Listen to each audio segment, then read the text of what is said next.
الحمد لله نحمده ونستعينه ونستغفره ونؤمن به ونتوكل عليه ونعوذ بالله من شرور أنفسنا ومن سيئات أعمالنا من يهده الله فلا مضل له ومن يضلله فلا هادي له ونشهد أن لا إله إلا الله وحده لا شريك له لا مماثل له لا مثال له لا مثل له لا مثال له لا مثل له لا ند له ونشهد أن سيدنا ونبينا وحبيبنا وشفيعنا وسندنا ومولانا محمد وآله وأصحابه وأزواجه وذرياته وأهل بيته وأولياء ملته أجمعين. فقد قال الله تبارك وتعالى في القرآن المجيد والفرقان الحميد: ومن يتول الله ورسوله والذين آمنوا فإن حزب الله هم الغالبون.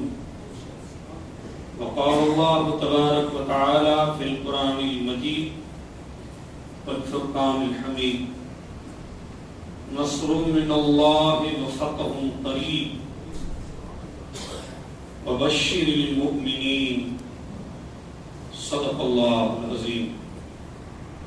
إن الله وملائكته يصلون على النبي يا أيها الذين آمنوا صلوا عليه وسلموا تسليما.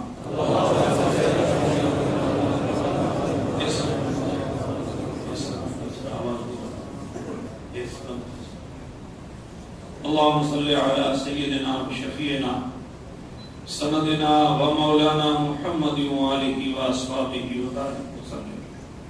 صلاة والسلام عليك يا رسول الله وعلى آلك وأصحابك يا سيدي يا حبيب الله صلى الله عليه وسلم. حضور قبلہ پیر طریقت مخزن معرفت الحاج قبلہ محمد اقبال صاحب دامت برکاتہ العالیہ، حضرت علامہ الحاج پیر سید احمد شاہ الحسینی صاحب، خلیفہ نقشبند محمود باپو، برادر محترم پیر سید عبدالکریم شاہ بابا صاحب، دیگر علماء کرام اور سامعین کرام، برادران اسلام، عزیز مند بزرگوں، نوجوانوں اور ساتھیوں، السلام علیکم ورحمۃ اللہ وبرکاتہ۔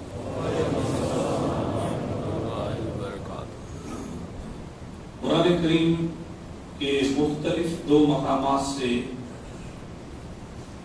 مشہور و معروف دو آیات کریمہ کی تلاوت کا شرف حاصل کیا ہے۔ اللہ کی توفیق سے آج ایک عظیم شخصیت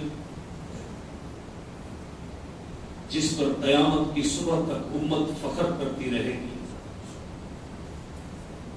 وہ ذات حضرت امام ربانی مجدد الف ثانی شیخ احمد فاروقی نقشبندی مجددی رضی اللہ تعالی عنہ کی بارگاہ عالی میں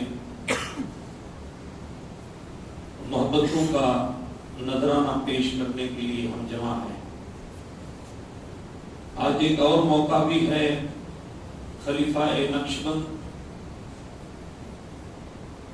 حضرت پیر طریقت محمد قاسم صاحب نقشبندی رحمۃ اللہ علیہ کی برسی کا موقع بھی ہے۔ ان کو بھی ہم ایصال و ارسال اور محبت کے پھول پیش کریں گے۔ سامعین،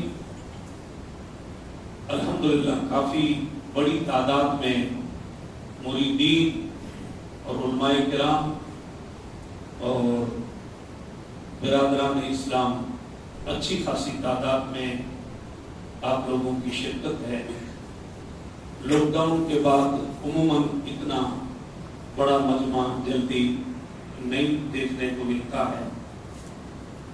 آپ حضرات سے گزارش ہے کہ کافی لوگ آئے ہوئے ہیں، اگر آپ مسجد میں جہاں بیٹھے ہیں کچھ گنجائش ہو تو تھوڑا تھوڑا اور آگے آ جائیں، تاکہ پیچھے جو لوگ مجھے دیکھ نہیں رہے ہیں یا میں ان کو نہیں دیکھتا ہوں ان کے لیے آسانی ہوگی۔ جہاں جگہ ہو تو تھوڑی اور کوشش کر لیں تاکہ کچھ جو باہر لوگ ہیں وہ اندر آ سکیں۔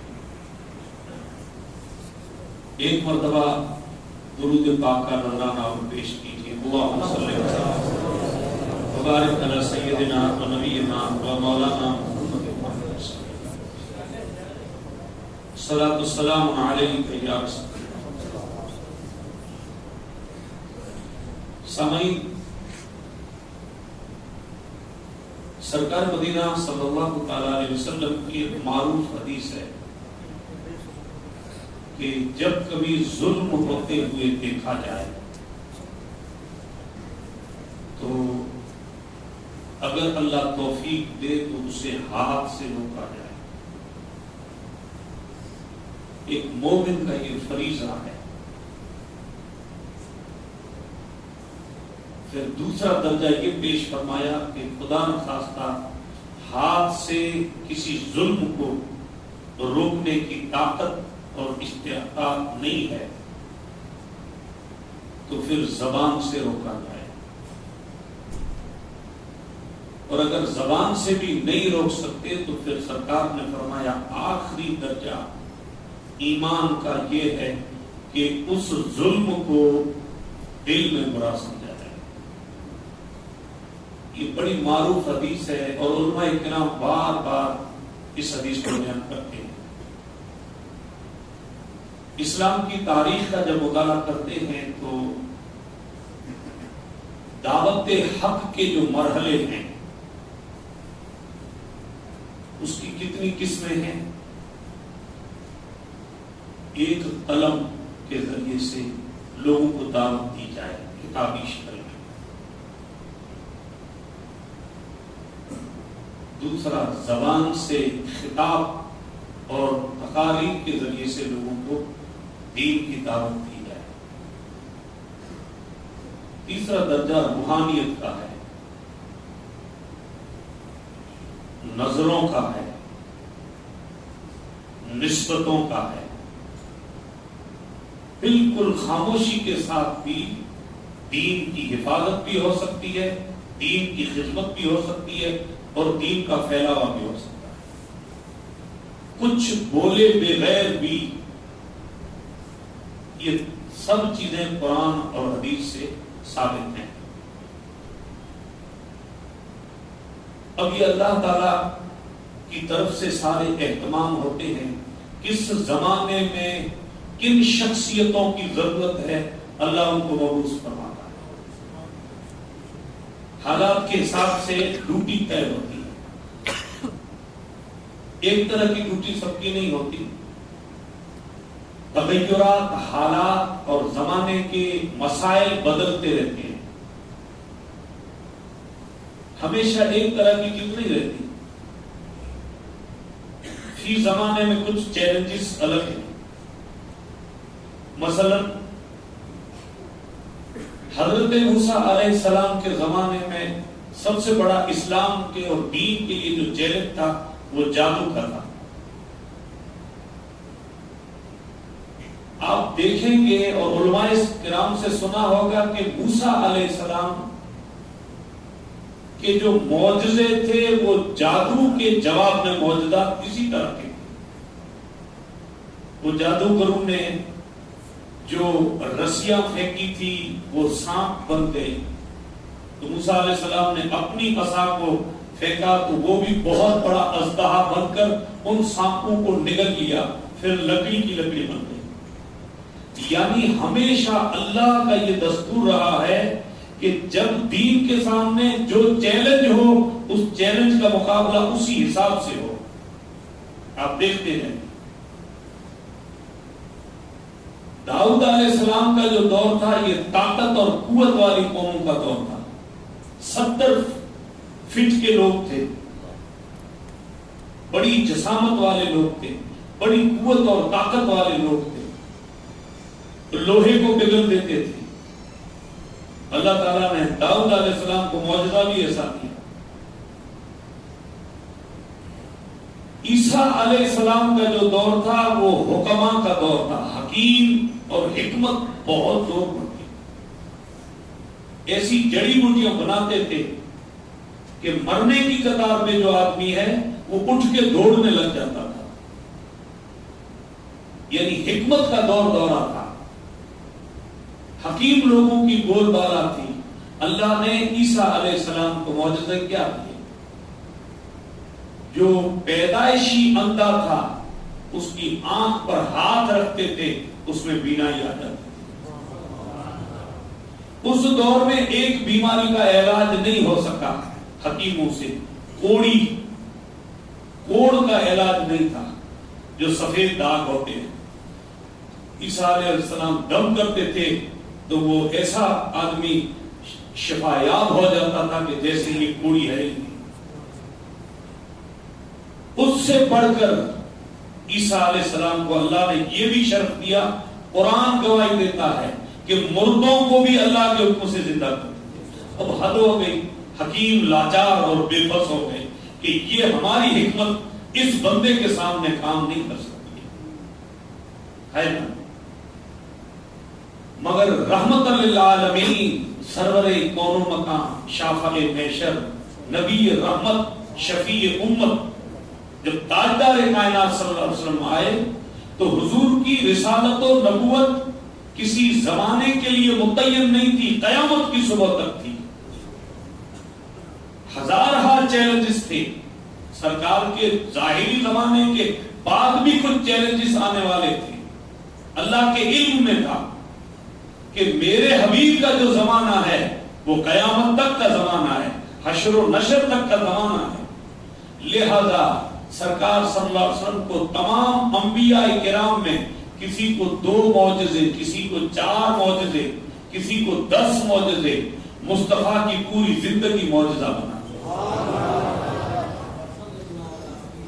سرکار کی شان امام الانبیاء ہے نا، تو کتنی بڑی شان دی۔ جتنے معجزات لوگوں نے پڑھے تھے یا دیکھے تھے وہ سارے انبیاء کرام کے معجزات مل کر بھی مصطفیٰ کے کسی ایک معجزے کا بھی مقابلہ نہیں کر سکتے۔ یعنی جیسے مثال کے طور پہ عیسیٰ علیہ السلام، جو انسان مر چکا ہے اس کو زندہ کرنا بہت بڑا معجزہ ہے، مگر انسان تو تھا نا، روح نکل چکی تھی، واپس اللہ کے حکم سے روح آ گئی۔ مصطفیٰ کے معجزے کی شان یہ ہے، انسان نہیں پتھروں نے کلمہ پڑھنا شروع کر دیا۔ یعنی یہ عقل کی بات ہی نہیں ہے، کوئی عقل مقابلہ ہی نہیں کر سکے، آدمی سوچ بھی نہیں سکے۔ انسان جو ہے اگر گونگا ہے تو اس کو بلوا دینا بہت بڑی بات ہے، بہت بڑی کرامت ہے، مگر مصطفیٰ نے جانوروں کو بلا کے بتا دیا۔ ارے یہاں تک کہ بخاری شریف میں آیا ہے کہ ایک درخت جو ہے وہ بھی حضور کے سامنے بولنے لگ جاتا ہے، شجر بھی اور حجر بھی، کیونکہ کمال ہے مصطفیٰ۔ انبیاء کرام نے آپ کو بڑی شان اللہ نے دی ہے۔ پھر جو فطرت کے خلاف چیزیں ہوں، ایسی چیزوں کا ہونا یہ بہت بڑی بات ہے، کائنات کے لیے بڑی بات ہے۔ سورج کا ڈوب جانا اور واپس مولا علی کی نماز کے لیے واپس آ جانا، چاند کے 2 ٹکڑے ہو جانا، اور معجزہ عظیم یہ کہ مصطفیٰ صلی اللہ علیہ وسلم، آج تک اسلام کے دشمنوں نے ہر نبی سے ایک سوال کیا تھا کہ جس خدا کی بات تم کر رہے ہو کیا تم نے خدا کو دیکھا ہے؟ وہاں خاموش ہو جاتے تھے۔ مصطفیٰ کے سامنے جب سوال دنیا کے اسلام دشمن طاقتوں کا آیا تو مصطفیٰ نے کہا ہاں میں خدا کو بھی دیکھتا رہا. یہ شان مصطفیٰ ہے. اب خدا کی شان یہ ہے کہ جتنا نبی کا درجہ، نبی اور رسول کا عظیم درجہ، اولو العزم پیغمبر جو ہیں، جیسے 1,24,000 کم و بیش پیغمبر یا نبی کا ذکر جو آیا ہے، مگر رسولوں کی تعداد 360 ہے. پھر اس میں اولو العزم پیغمبر جو ہیں وہ صاحب کتاب ہیں. اب مصطفیٰ صلی اللہ علیہ وسلم کا چونکہ زمانہ قیامت تک ہے، حشر نشر تک کا ہے، تو سرکار صلی اللہ علیہ وسلم کو سب سے عظیم مرتبہ دیا. تو جس نبی کی جتنی بلند شان ہوگی اس نبی کے صحابہ اور پھر اولیاء اللہ کی شان بھی اسی حساب سے ہوگی. تاجدار کائنات صلی اللہ علیہ وسلم کا مرتبہ کتنا بلند ہے خود مصطفیٰ نے فرمایا. یہ بھی بخاری شریف میں ہے کہ میری امت کے جو علماء ہیں یہ مثل قوم بنی اسرائیل کے نبیوں کے ہیں. کتنی بڑی بات ہے، یہ نبیوں کی مثل ہے. اور اس بات کا ایک دلچسپ واقعہ حجت الاسلام محمد غزالی رحمۃ اللہ علیہ کی سیرت میں ملتا ہے. موسیٰ علیہ السلام کو خیال آیا کہ آخر زمان نبی کا یہ فرمان کہ میری امت کے جو علماء ہیں یہ قوم بنی اسرائیل کے نبیوں کی مثل ہیں. تو سوال پیدا ہوا کہ نبی کی شان تو بہت بڑی ہے مگر مصطفیٰ نے فرمایا ہے تو اعتراض تو نہیں مگر اس کو سمجھنا ضروری ہے. اللہ تعالیٰ نے موسیٰ علیہ السلام کے سامنے حجت الاسلام محمد غزالی رحمۃ اللہ علیہ کی روح کو پیش کیا. موسیٰ علیہ السلام کی ملاقات ہوئی حضرت حجت الاسلام سے اور پوچھنے لگے کہ آپ کے نبی صلی اللہ علیہ وسلم نے یہ فرمایا ہے کہ تمہارا مرتبہ مثل قوم بنی اسرائیل کی نبیوں کی ہے. تو سب سے پہلے میں تمہارا نام پوچھنا چاہتا ہوں.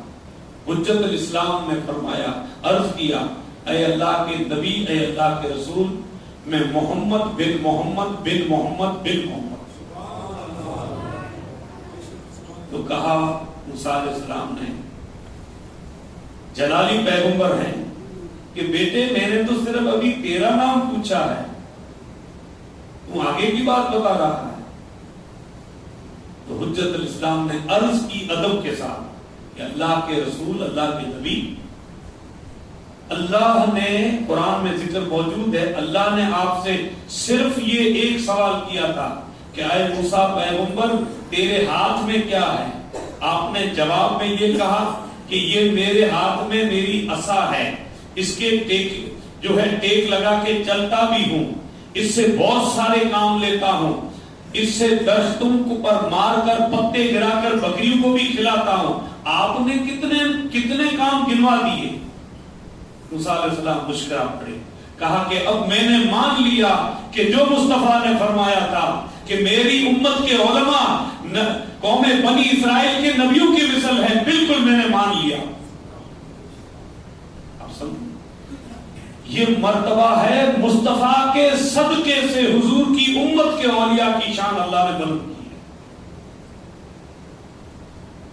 اب تاریخ میں آپ دیکھیں گے علماء کرام بیٹھے ہیں جو بھی تاریخ ساز انسان ہیں، جنہوں نے تاریخ کا مطالعہ کیا ہے، تاریخ کو پڑھا ہے، کیونکہ یہ ایک بہت بڑا علم ہے. صرف تاریخ پر جو ہے جن لوگوں کو دلچسپی ہے انہیں پتا ہے. اسلام کی تاریخ میں جتنی مستند و معتبر کتابیں علماء کرام نے لکھی ہے، تاریخ سازوں نے لکھی ہے، اس میں نے عرض کیا کہ اللہ کی شان ہے اور اللہ سے زیادہ کون جاننے والا ہے کہ کس زمانے میں کس کی ضرورت ہے. اللہ ہر ضرورت کو پورا کرتا ہے. انسان کی جتنی ضرورتیں ہیں سب ضرورتوں کا اس کو علم بھی ہے اور سب ضرورتوں کو پورا کرنا یہ رب کا کرم ہے، مگر ضرورتیں بھی بدلتی رہتی ہیں، حالات بھی بدلتے رہتے ہیں۔ تو پوری 1450 سال کی اسلام کی تاریخ کا جب مطالعہ کیا جائے گا تو پتا چلے گا کہ چند ایسے اولیاء اللہ ہیں جن سے اللہ نے عظیم کام کیا ہے۔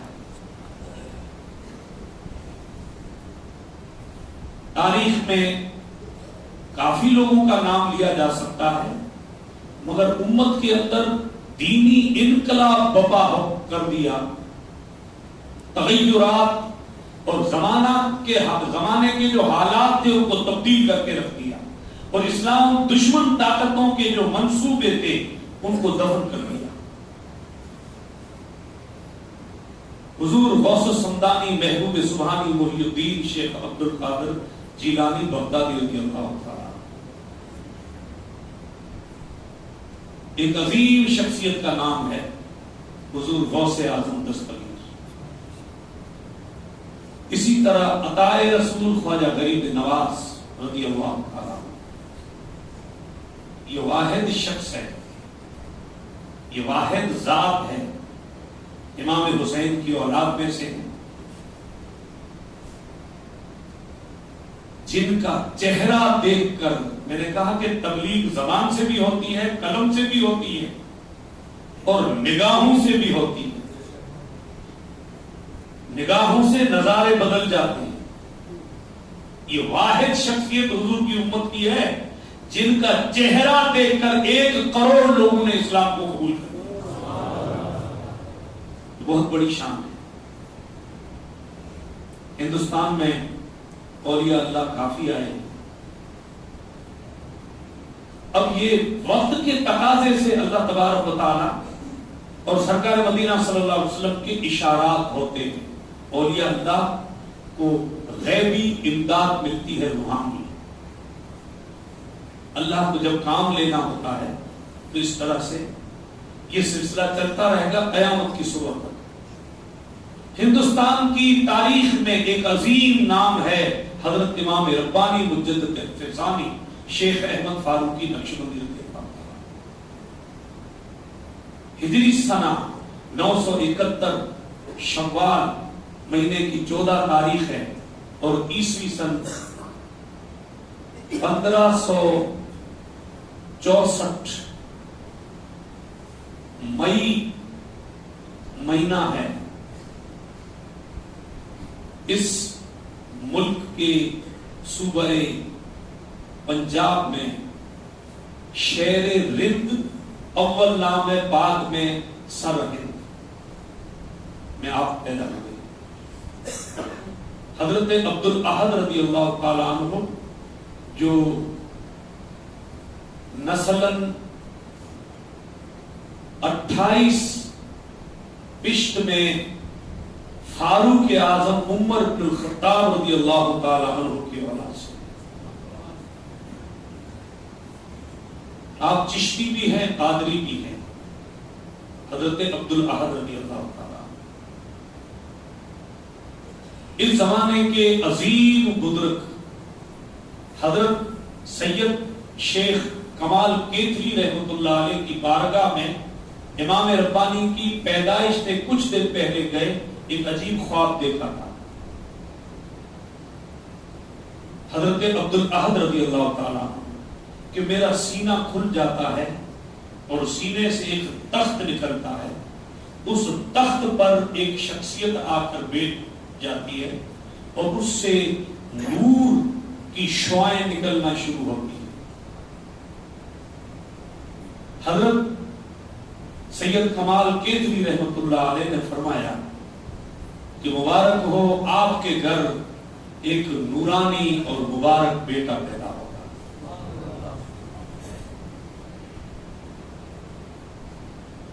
اور چند دنوں کے بعد آپ پیدا ہوئے۔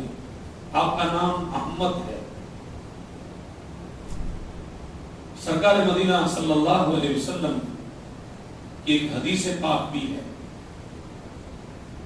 کتابوں میں یہ چیز درج ہے آقا نے فرمایا میرا ہم نامی پیدا ہوگا جس کے ذریعے سے اللہ تعالی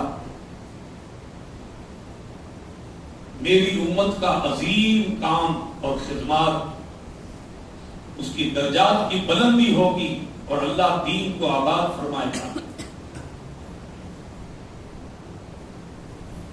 حضرت امام ربانی مجدد الفسانی رضی اللہ تعالی عنہ نے ابتدائی تعلیم اپنے والد محترم سے لی، پھر سیالکوٹ جو اس وقت پاکستان میں ہے، آپ وہاں تشریف لے گئے، اور مکمل عالم فاضل کی سند لی ہے۔ بعد ازاں آپ واپس تشریف لائے، پھر سلسلے کا کام، دین کی اشاعت کا کام آپ نے شروع کیا۔ یہ دور ہے، اوائل دور جو ہے اکبر بادشاہ کا دور ہے۔ جس شخص کا نام جلال الدین اکبر ہے، اس کی حکومت سلطنت قاہرہ ہے۔ اولاً اس کی زندگی کا جو اول کا حصہ ہے، اچھا انسان تھا اکبر بادشاہ، بزرگوں کو ماننے والا تھا، اس کی اولاد نہیں تھی۔ حضرت شیخ سلیم چشتی رحمت اللہ علیہ کی بارگاہ میں منت مانی تھی، اور بعد میں سلیم پیدا ہوا، پیدل گیا ہے، مسجد کا جھاڑو خود نکالنے والا آدمی ہے، میں آپ کو بتا رہا ہوں۔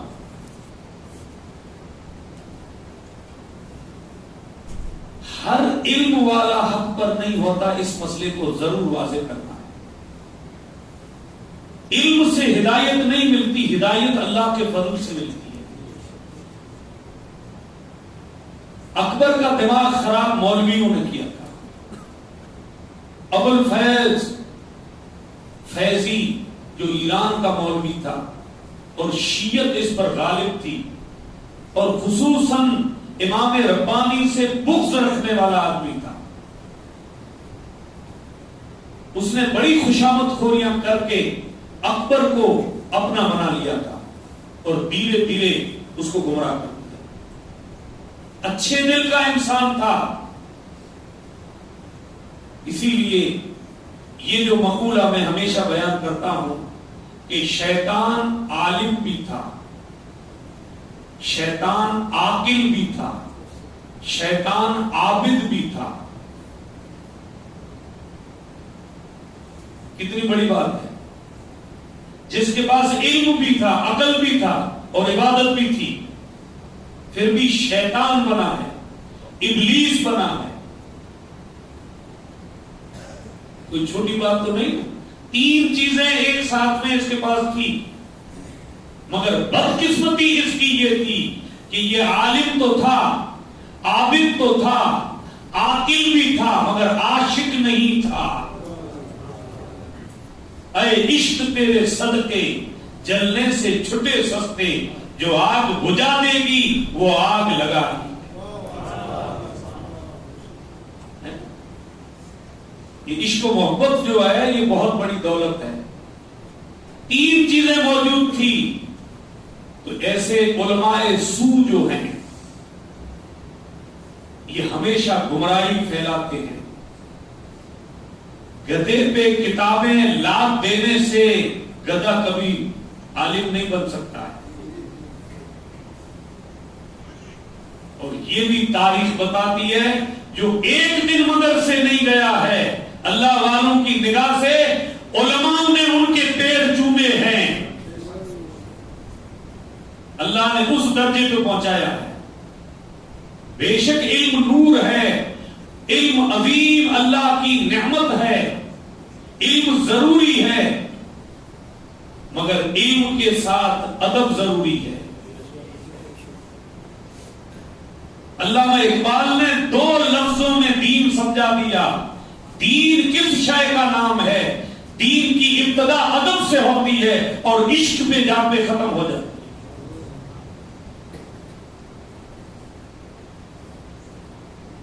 حضرت امام جعفر صادق رضی اللہ تعالی عنہ نے فرمایا کہ آٹے کے برابر ادب اور نمک کے برابر اگر علم ہے تو وہ کامیاب عالم ہے.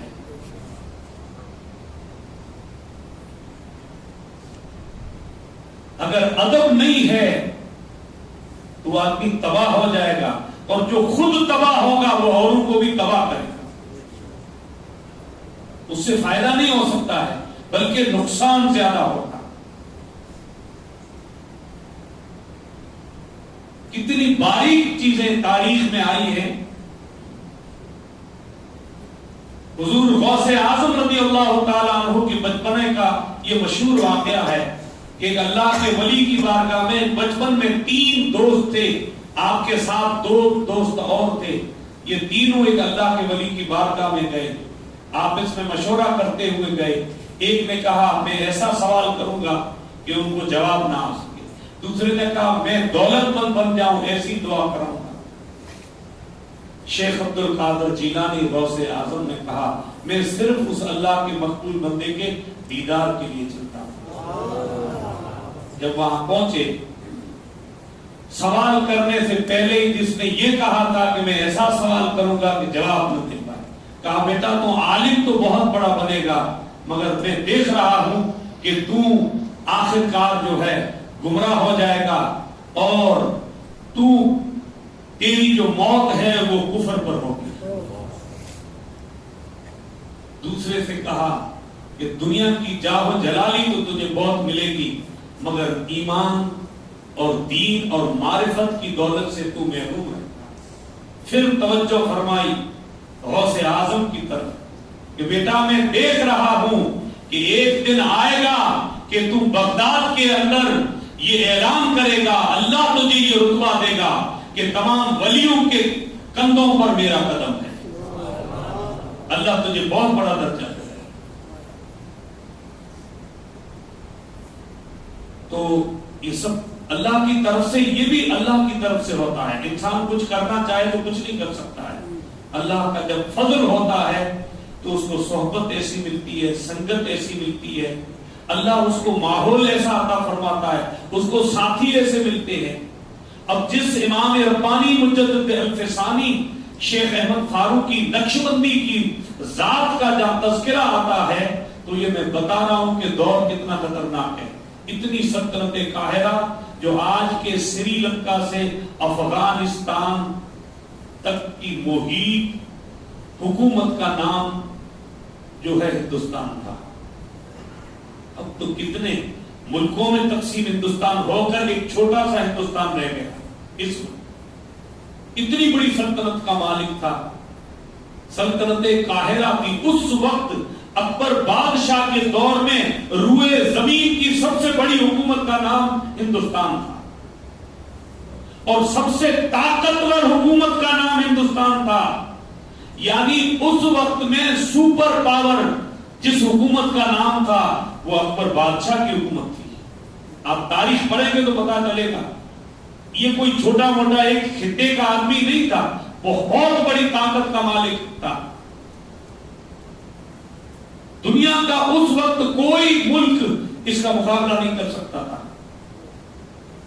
اور 75% دنیا کے جو ممالک تھے وہ اکبر بادشاہ کو ٹیکس بھرتے تھے. بہت بڑی طاقت کا مالک اکبر بادشاہ ہے. دماغ اس کا خراب ہوا. اب یہ تاریخ میں ساری چیزیں آتی ہیں کہ ابو الفیض فیضی نے اس کو مشورہ دیا کہ بہت بڑا ملک ہے، کئی جاتیوں اور کئی مذہبوں کے لوگ رہتے ہیں، آپ تو پورے ملک کے بادشاہ ہو، تو آپ تو دین اسلام کو اس طرح پیش کرو اور اس کے دستور ایسے بناؤ جس میں ساری قومیں اور سارے لوگ آ جائیں. تمہاری تو عزت سب لوگ کرتے ہیں. ایسے کرتے کرتے اس کا دماغ خراب کر دیا اور دین الہی ایک مشن کا نام دیا. نام بھی اچھا دیا دین الہی، ظاہر میں تو اس کی معنی خراب نہیں ہوتی. اللہ کا دین، الہی دین، اسلام کے ناموں میں سے اس دین کا بھی ایک نام دین الہی ہے. نام ایسا رکھ دیا کہ کہیں نام سے اعتراض نہ ہو کسی کو، مگر کام سے اعتراض ہو گیا. پہلا اس نے جو فرمان جاری کیا وہ کلمہ طیبہ کے تعلق سے، معاذ اللہ، استغفر اللہ، لا الہ الا اللہ، اکبر خلیفۃ اللہ، سرکار کا نام ہٹا دیا۔ کوئی کتنی بڑی خطرناک چیز ہوگی، اسی وقت انسان کافر ہو جاتا ہے۔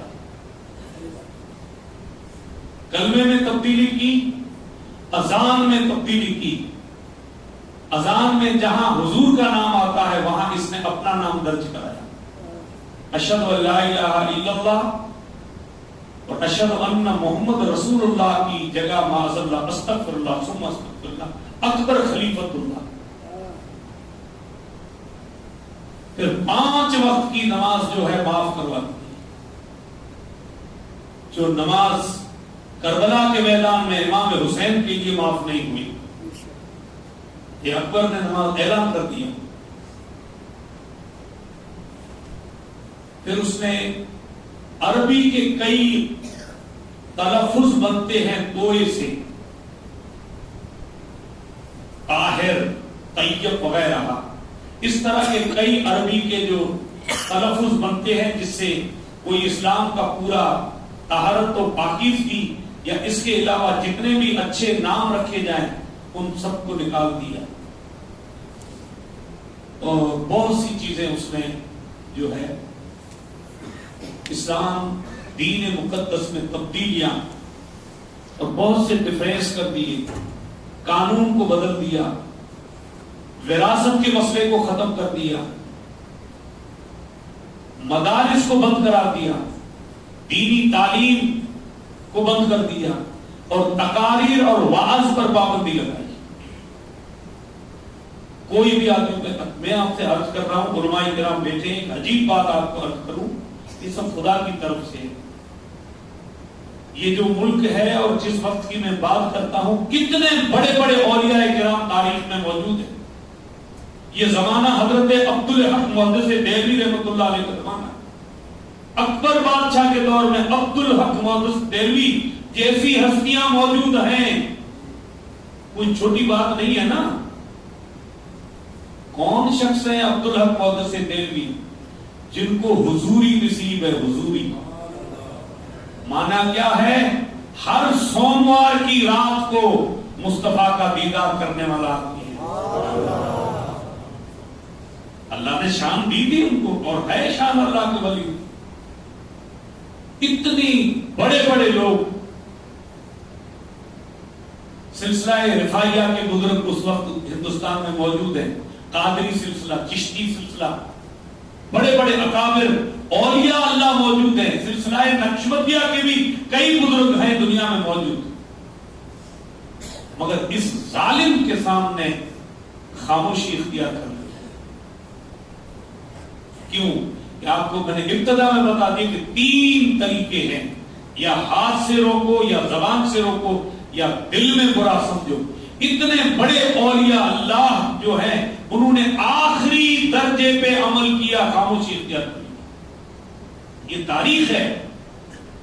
امام ربانی کسی چھوٹی شخصیت کا نام نہیں ہے۔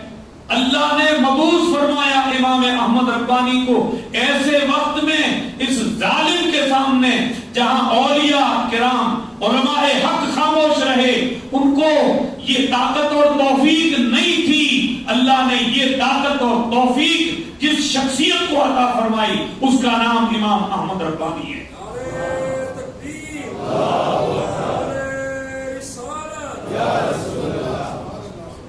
یہ اللہ کی طرف سے ہے، یہ کوئی سیاسی باتیں نہیں ہیں کہ جو جس پارٹی کا ہو اسی کا گن گائے، ایسا نہیں ہے۔ یہ اللہ کے فیصلے، اللہ جس سے چاہے کام لے لے، یہ بہت بڑی بات ہے۔ ایک چھوٹے انسان سے اللہ عظیم کام لے لے، اس کی مرضی ہے۔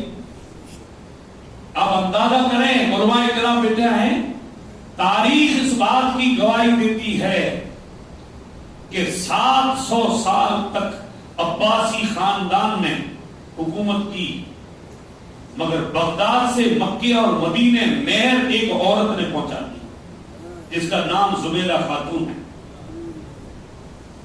یہ اللہ کی شان ہے نا، اللہ جیسے چاہے کام لے لے. بادشاہ خوش ہو گیا، ایک دن کہا زبیدہ مانگ، آج جو مانگے گی دے دوں.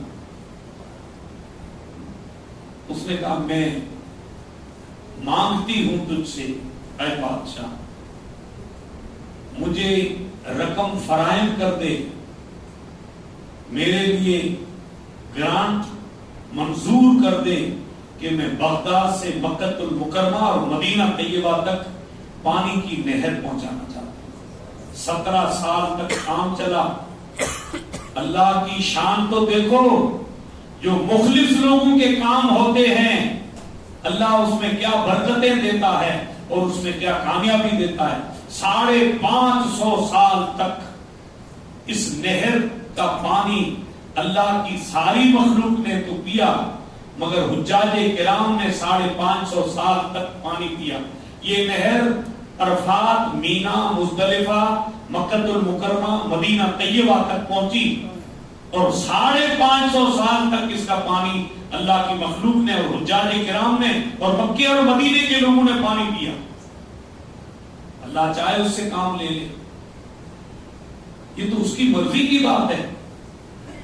تو اللہ نے کام لیا. امام ربانی مجدد الفسانی شیخ احمد فاروق کی نقشبندی رضی اللہ تعالیٰ عنہ کی ذات، اتنا عظیم کام. آپ اکیلے واحد شخصیت ہیں. جب سنا کہ اکبر کا دماغ خراب ہو گیا ہے، یہ مولوی لوگوں نے اسے گمراہ کر دیا، آپ نے اپنی تحریک شروع کر دی. دعوت دے کر سب سے پہلے خط لکھا بادشاہ کے نام کا. آپ کو پتا ہے بادشاہ کے خلاف بولنے والے کی زبان کاٹ لی جاتی. آپ نے پرواہ نہیں کی، آپ نے برملا خط لکھا کہ اے بادشاہ، میں دیکھ رہا ہوں تو گمراہی پر ہے، تو گمراہ ہو چکا ہے، میں تجھے دعوت دیتا ہوں توبہ کر لے اللہ کے حضور. اور اس دین جو دین الہی کا ایک نام دے کر تو نے ایک غلط سوچ اختیار کی ہے، یہ اسلام کے سراسر خلاف ہے.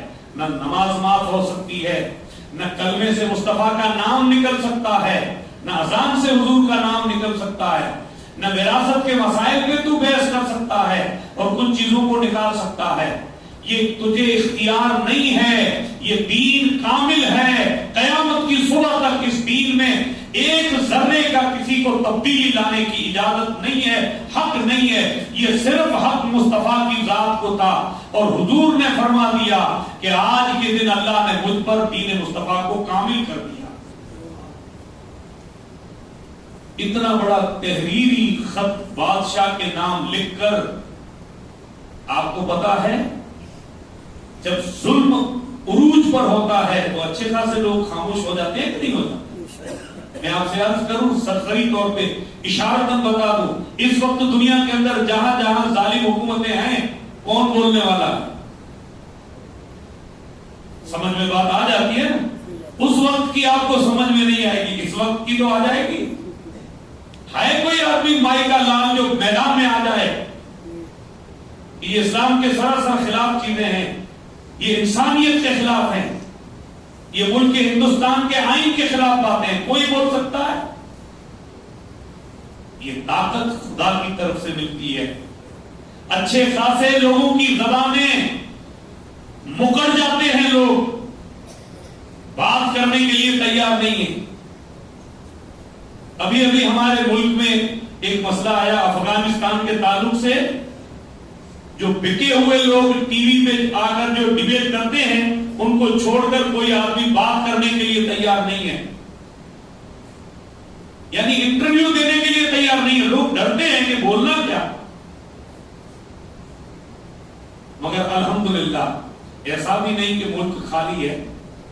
میں نے کل ہی انٹرویو میں دیکھا کہ سلسلہ نقشبندیہ کے بزرگ فتح پوری جامع مسجد دہلی کے امام، شاہی امام مفتی محمد مکرم صاحب نے بہترین جو ہے بالکل کھل کر انٹرویو دیا ہے. یہ طاقتیں اور قوتیں کہاں سے آتی ہیں؟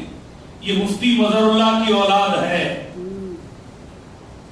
یہ ان وارثین کی خاندانی لوگ ہیں جو آج اس دور میں بھی حق بات کرنے کی طاقت اور قوت رکھتے ہیں۔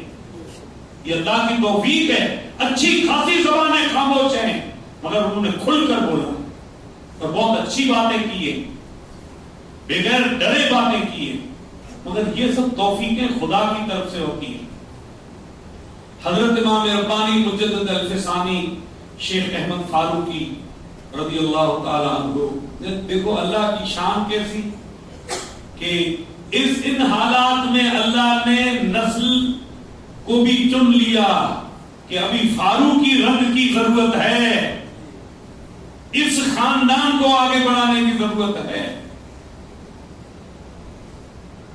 امام ربانی مجدد الفسانی نے زبردست جو ہے مخالفت کی حکومت کی اور کلمہ حق کو بلند کیا، تو اسلام کی عظیم تحریک کا نام امام ربانی مجدد الفسانی ہے۔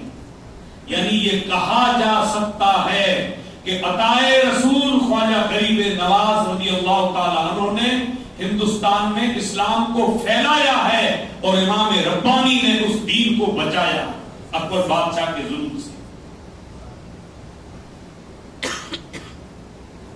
اب یہ جو کارنامے شروع ہوئے ہیں اس میں آپ جیل میں بھی گئے، 3 سال تک تقریباً گوالیار کی جیل میں بھی رہے، مگر مشن ہر جگہ چالو رہا، مشن ہر جگہ چالو رہا۔ جیلر سے لے کے فوجی، پولیس ڈپارٹمنٹ اور جتنے محکمے تھے، جب امام ربانی جیل سے باہر نکلے ہیں نا، وہ سب امام ربانی کے مرید بن چکے ہیں۔ اور ایک وقت آیا ہے جو ہندوستان کے تاریخ سازوں نے بڑی چوری کی ہے، میں آج ذمہ داری سے یہ بات عرض کرتا ہوں۔ اکبر تو مر گیا، اس کے بعد جہانگیر جب آیا ہے، اس دور کی بات ہے، ایک وقت ایسا آیا کہ محبت خان اور حضرت کے مریدین جو چیف کمانڈر کی حیثیت پہ پہنچے ہوئے تھے، وہ سب آپ کے گرویدہ ہو گئے اور خود بادشاہ کی جو تخت ہے اور بادشاہ کی جو بادشاہی ہے وہ خطرے میں آ گئی۔ اور قسم خدا کی امام ربانی چاہتے تو ملک ہندوستان کے خود بادشاہ بن جاتے، کیسی پوزیشن ہوگی، یہ تاریخ میں لکھا ہے۔ اس وقت جہانگیر کی بیٹی کو تھوڑی نیک پارسا بچی تھی، سرکار مدینہ صلی اللہ علیہ وسلم نے خواب میں دیدار کرایا۔ سرکار نے فرمایا تیرا باپ اس لائق نہیں ہے کہ میں ڈائریکٹ اس کو بشارت دوں اور میرا دیدار کراؤں، مگر میں تجھے بیٹی حکم دیتا ہوں کہ باپ سے کہہ کہ جا کر امام ربانی کی بارگاہ میں اللہ کے حضور توبہ کر کے معافی مانگ لے اور اپنے ہتھیار ڈال دے، ورنہ تمہاری نسل ختم ہو جائے گی، اللہ تمہیں برباد کر دے گا۔ بچی نے صبح کو فجر کی نماز میں اٹھ کر رو کر کہا ابا، امام ربانی کس شخص کا نام ہے؟ تمہیں ان کے پاس جا کر توبہ کرنی ہے اللہ کے حضور، ان سے معافی مانگو، اللہ سے توبہ کرو اور اپنے ہتھیار ڈال دو۔ یہ تاریخ کے اوراق پر درج ہے کہ جہانگیر بادشاہ جس شخص کا نام ہے امام ربانی رضی اللہ تعالیٰ عنہ کے قدموں میں بیٹھ جاتا ہے اور اپنی ہار تسلیم کر لیتا ہے اور عرض کرتا ہے کہ اب ہندوستان کو آپ سنبھال لو۔ امام ربانی نے کہا میری جنگ بادشاہ بننے کی نہیں ہے، میرا مقصد یہ وہ ملک ہے جس کے بارے میں مصطفیٰ نے فرمایا ہند سے مجھے محبت کی خوشبو آتی ہے۔ یہ دین مصطفیٰ کا مرکز بننا چاہیے، یہاں دین آباد رہنا چاہیے۔ تو ہی بادشاہ رہے، میں کہتا ہوں تو ہی تخت پر رہ جا، صرف مصطفیٰ کا دین آباد ہونا چاہیے۔ دین الہی کو دفن کر دیا گیا اور دین حق کی سربلندی، اور یہ جہانگیر جیسا عظیم بادشاہ، تعجب ہوگا کہ سرہند جا کر امام ربانی کے لنگر کے ٹکڑے کھانے کے لیے مجبور ہو جاتا تھا۔ اور ایک دن اس کو خیال آیا کہ حضرت کل کی دعوت میری طرف سے ہو جائے. آپ نے کہا ٹھیک ہے. اس نے جو پکایا تھا حضرت کے مریدوں میں سے ایک ہی مرید کھا گیا. پریشان ہو گیا کہ یہ کیا ہے.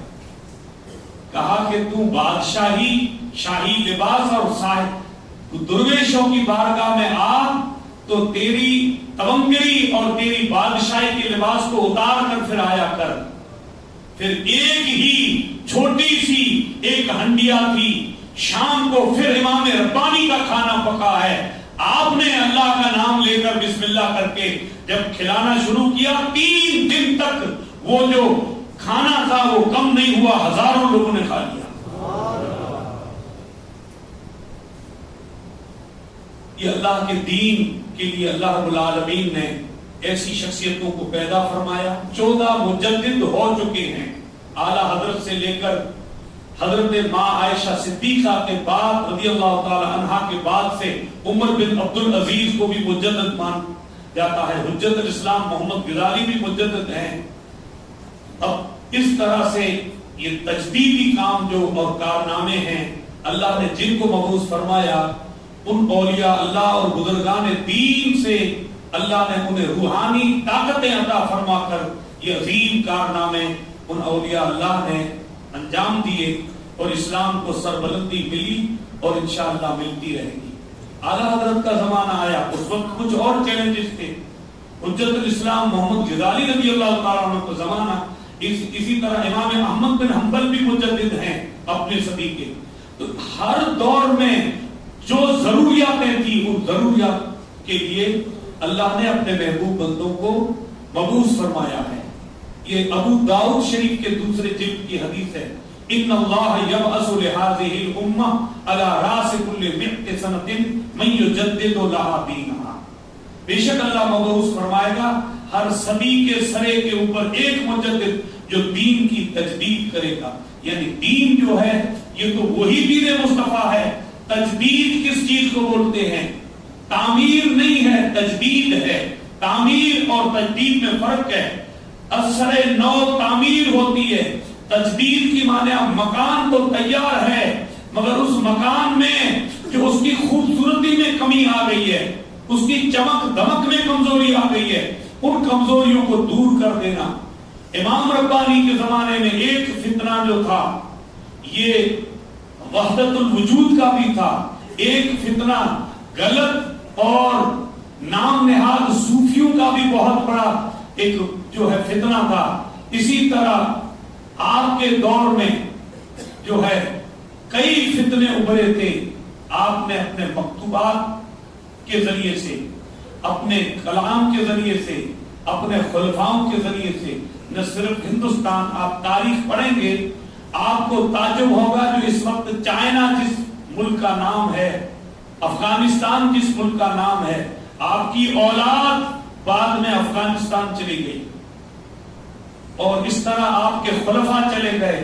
ہزاروں آپ کے فرزندان ارجمند کے حضرت امام صادق میاں معصوم رحمت اللہ علیہ, ان بزرگوں کے دور میں تو 4 ہزار خلفاء تھے جنہوں نے پوری زمین میں اسلام کو آباد کیا. چاروں طرف ایک فوج ہے, پوری ایک فوج کی شکل ہے. اور یقین جانیے افغانستان کی سرزمین پر امام ربانی کی اولاد اور نسل پاک آج بھی رہتی ہے. اور آپ کو اگر نام آپ نے سنا ہو تو صبغت اللہ مجددی جو تھے راشٹرپتی ایک زمانے کے رہ چکے ہیں, وہ امام ربانی کے اولاد میں سے تھے. روحانیت والے لوگ ہیں وہاں. اس وقت کے حالات کے بارے میں اپنے کچھ نہیں کہہ سکتے مگر وہ سرزمین بزرگوں کی سرزمین ہے اور رشیا قریب ہے اور بہت بڑا فیض ان کو حضرت خواجہ باہ الدین نقشبند رضی اللہ تعالی عنہ اور ابو الحسن خرقانی رحمت اللہ علیہ کا فیض ہے جو پوری دنیا میں سلسلہ نقشبندیہ کے بزرگوں کا فیض جاری ہے. اس کے اندر ایک عظیم روحانی تسلسل ہے. صرف ضرورت اس بات کی ہے کہ سلسلے کے بزرگوں کی تاریخ کو پڑھیں اور ان کے معمولات کو پڑھیں. امام ربانی مجدد الف ثانی رضی اللہ تعالیٰ عنہ کے مکتوبات شریف کے ذریعے سے جو تعلیمات کا صیغہ اور تعلیمات کا جو فارمولا جو سامنے آیا ہے وہ اتنا عظیم ہے کہ آج بھی امت اس پر عمل کر لے انشاءاللہ یہ امت ذلت سے اٹھ کر پھر جو ہے اپنی عزت اور عظمت کی بلندیوں پہ پہنچ سکتی ہے۔ آپ شریعت کے اندر انتہائی سختی کے ساتھ عمل کرتے ہیں، ہر مسئلے کو باریکی کے ساتھ آپ نے بیان کیا ہے۔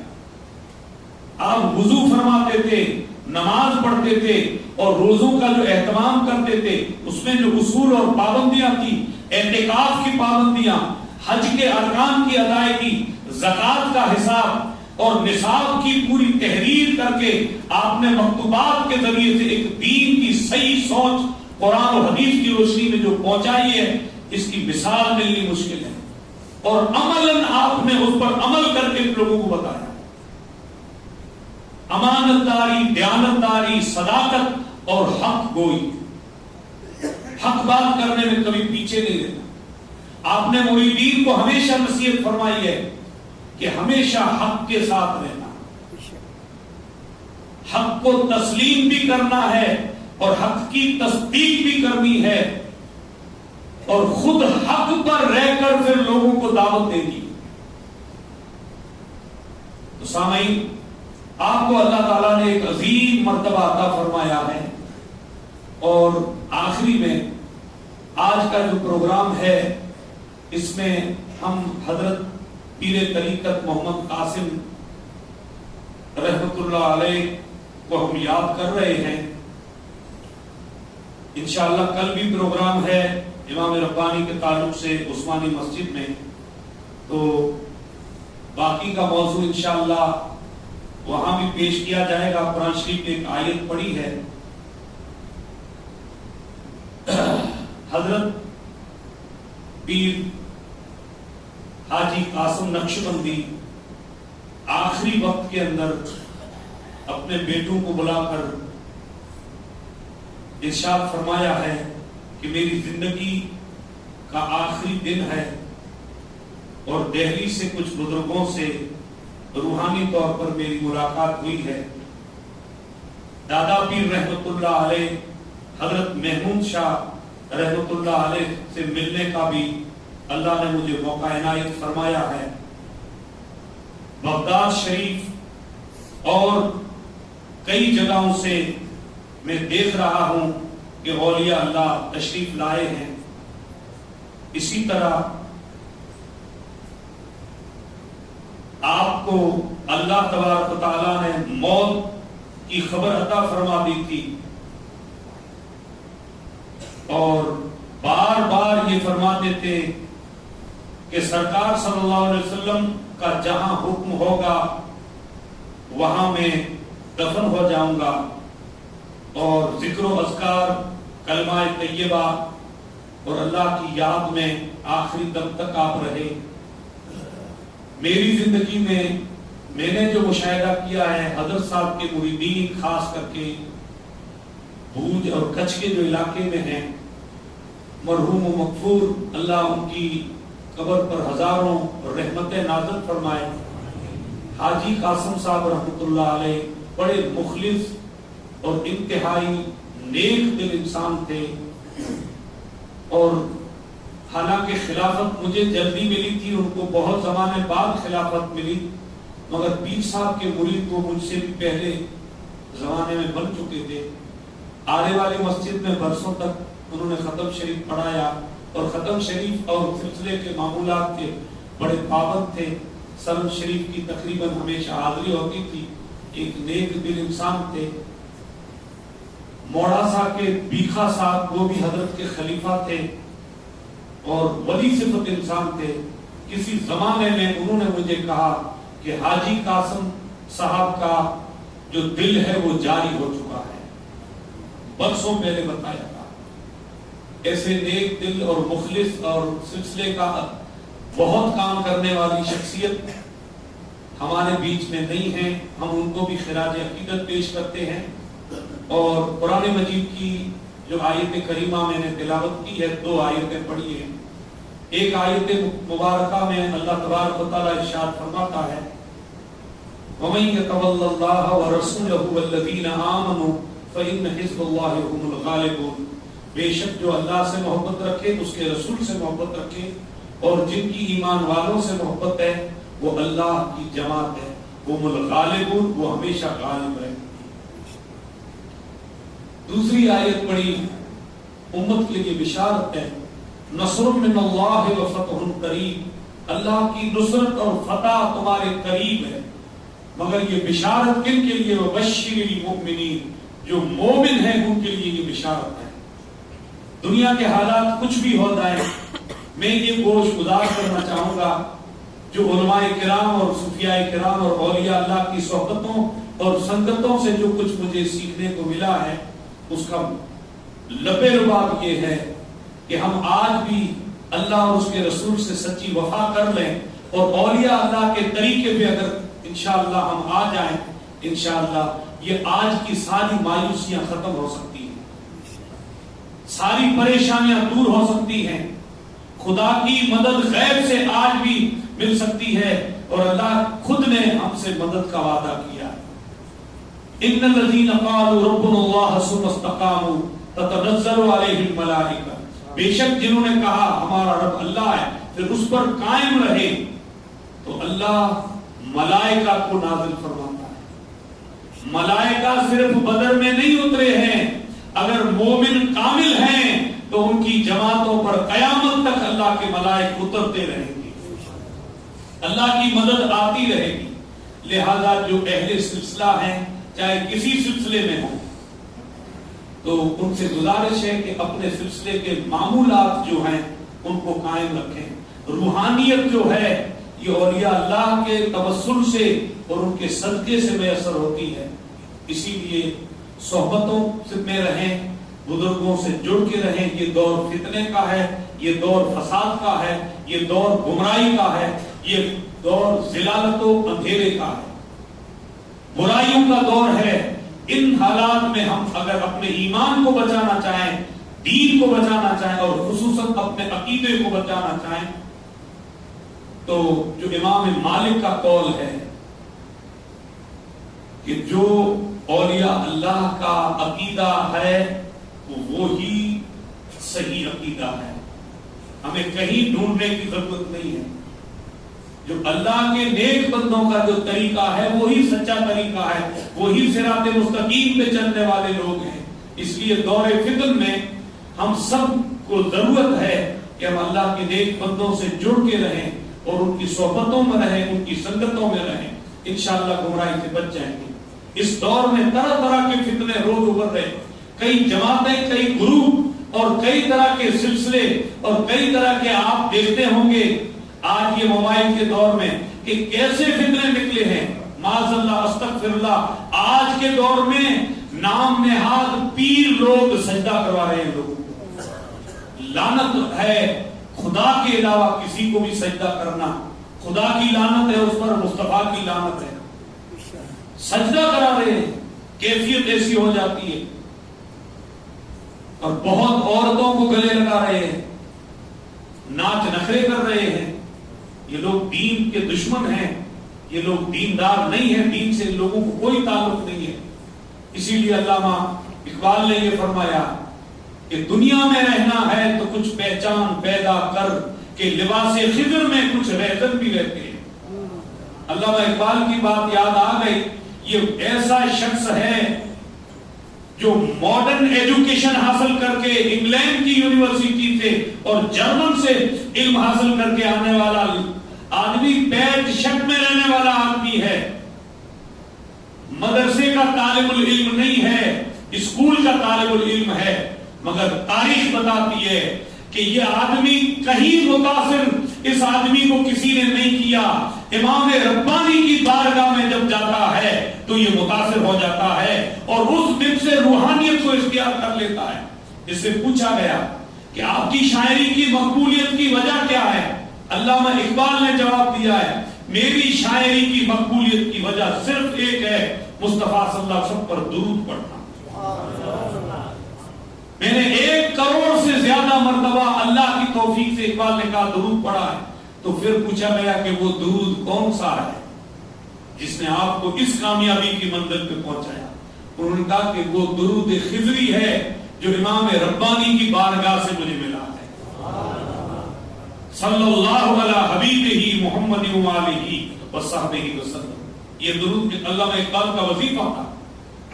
اتنا بڑا شخص عاشق رسول بھی لوگ ان کو کہتے ہیں، مگر آپ بتائیے آپ کی یعنی اس نے جو شاعری کی ہے اس میں کہیں بھی یا تو امام حسین کے قصیدے گائے ہیں یا پھر امام ربانی کی شان اس نے بیان کی ہے. باقی کسی کے بارے میں اس کا کلام آپ نے عام فہم کلام تو پیش کیا ہے، شکوہ میں جواب شکوہ کلیات اقبال پوری پڑھ لو، مگر امام ربانی کے گیت علامہ اقبال نے گائے ہیں. یہ متاثر ہو گیا بندہ امام ربانی کی بارگاہ میں جانے کے بعد اور یہ روحانیت کی طرف چلا گیا. پھر اس کی شاعری آپ دیکھیں گے تو اس میں بہت سے روحانیت ہے، مصطفیٰ کی شان بیان کرنے میں اور اللہ سے معروضات پیش کرنے میں اور امت کو بیدار کرنے میں ایک بہت بڑا علامہ اقبال کا رول ہے.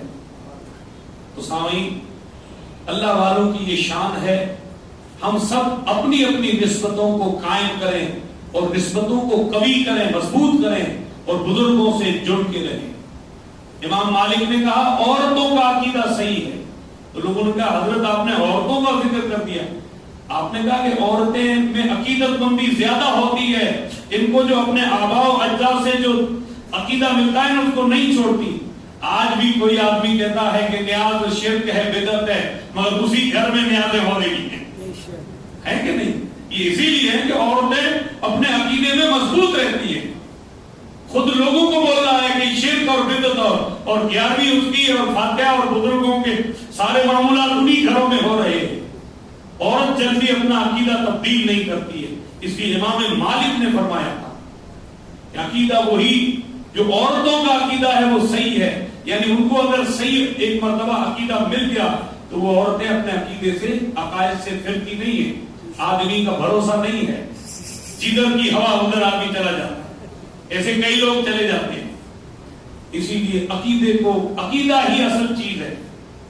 اہل سنت و جماعت کا جو عقیدہ ہے یہ عقیدہ کسی ایک جماعت کا نام نہیں ہے. یہ عقیدہ صحابہ کرام کی جماعت کا جو عقیدہ ہے وہ عقیدہ ہے. یہ اہل بیت اطہار کا عقیدہ ہے. یہ جعفر صادق رضی اللہ تعالیٰ عنہ کا عقیدہ ہے. یہ بشر حافظ کا عقیدہ ہے، غوث اعظم کا ہے، خواجہ غریب نواز کا ہے. یہ عقیدہ امام ربانی مترف ثانی کا ہے. آپ دیکھیے کیا ادب کا مقام ہے.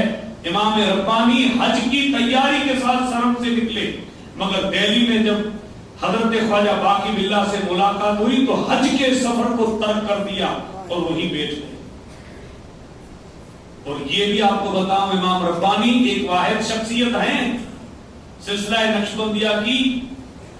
ہر مرید پیر کی تلاش میں نکلتا ہے، مگر امام ربانی مرید بننے والے تھے جس شخصیت کا، وہ پیر بننے والے خواجہ باقی باللہ حضرت خواجہ امکمگی رضی اللہ تعالی عنہ کے حکم سے مرید کی تلاش میں وہاں رشیا سے ہندوستان آئے.